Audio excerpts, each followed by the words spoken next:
करनी बंद नहीं करनी चाहिए। आप बिल्कुल फाइल करते रहिए और इसका लॉस का आगे फायदा उठाइए। इस सवाल को थोड़ा सा मैं दूसरे शब्दों में आपसे पूछना चाहूँगा, चूँकि बड़ा ही जो छोटे टैक्स पेयर्स उनके लिए बड़ा इंपॉर्टेंट है कि मान लिया जाए पिछले कारोबारी साल में हमें इनकम टैक्स के दायरे में हम आ गए और इनकम टैक्स रिटर्न हमने फाइल कर दिया, लेकिन हमें उसमें कुछ लॉस हो गया।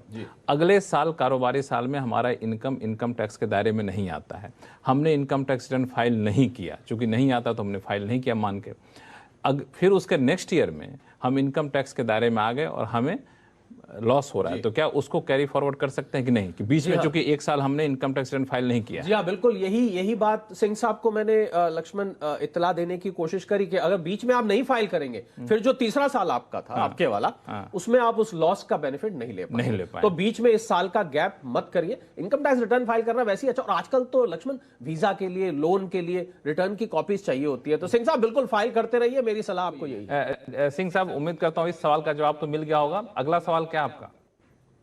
अगला सवाल है जी कि इक्विटी पर जो हमारा LTCG होता है, ये 10% उसमें फेयर वैल्यू का जो प्रोविजन है 2018 जनवरी या दिसंबर का, वो अप्लाई होता है। अगर मेरे पास में कोई इक्विटी ऐसा है तो 30-40 साल से मैं होल्ड किया हूँ, वैसे में अगर उसको 10% वाले कैटेगरी में लाएंगे तो हमारी टैक्स ज्यादा बन सकती है।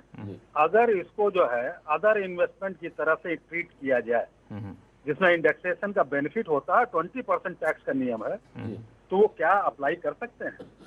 सिंह साहब, थोड़ा सा मैं आपके तथ्य ठीक कर दूं तो आपका उत्तर आपके प्रश्न में ही छुपा हुआ है, वो क्योंकि आपको ज्यादातर जानकारी मैंने देखा है, पर थोड़ी सी करेक्शन की जरूरत है। अब ये इक्विटीज पर ये विद और विदाउट इंडेक्सेशन वाली सुविधा सिंह साहब अब उपलब्ध नहीं है, तो आपको इसको विदाउट इंडेक्सेशन 10% ही फाइल करना पड़ेगा। और मैं आपको 112A जो सेक्शन 112A है उसके अंतर्गत 1 लाख रुपए का जो बेनिफिट मिलता है वो भी आप लीजिए।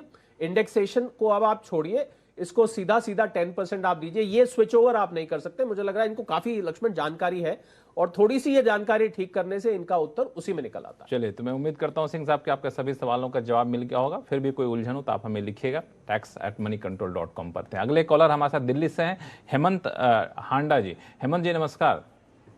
नमस्कार सर। बताएं क्या सवाल आपके पास?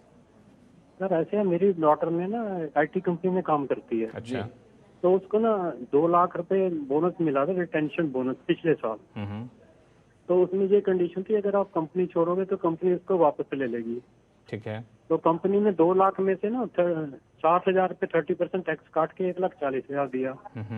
अब वो बेटी ना कंपनी छोड़ रही है इस साल, तो अब वो 2 लाख दोबारा काट रहे हैं उसके, तो उसने उसको मिले तो 1,40 सब कट रहे 2 लाख। अच्छा, वो जो टैक्स कटा था वो 30% स्लैब में थी, इस बार 20% में आ रही है वो। तो हेमंत जी, पहली बात तो ये लाजमी बात है, अगर बोनस मिला था लक्ष्मण ज्वाइन करते टाइम तो कहीं और बेहतर जॉब मिल रही होगी, तभी वो 2 लाख छोड़ने को तैयार है। तो कह रहे हैं कि स्लैब 30% से 20% पे आ रहे हैं अब तो। अच्छा, खैर कोई और कारण रहा होगा, वो उसको बात को छोड़ते हैं। तो जो 60,000 रुपीज हेमंत जी उनका कटा है, वो उनके 26AS में रिफ्लेक्ट हो रहा होगा। तो जो आपकी बेटिया जब रिटर्न फाइल करेंगी अपनी, तो जो टोटल टैक्स कैलकुलेट करेंगी उसमें उस 60,000 का वो क्रेडिट ले सकती हैं। भले ही कंपनी ने वापस ना किया हो, पर उसका क्रेडिट ले सकती हैं, और क्रेडिट लेके हो सकता है कि रिफंड बन जाए, तो उनकी बाकी इनकम्स पर डिपेंड करेगा, इस साल की इनकम पर डिपेंड करेगा।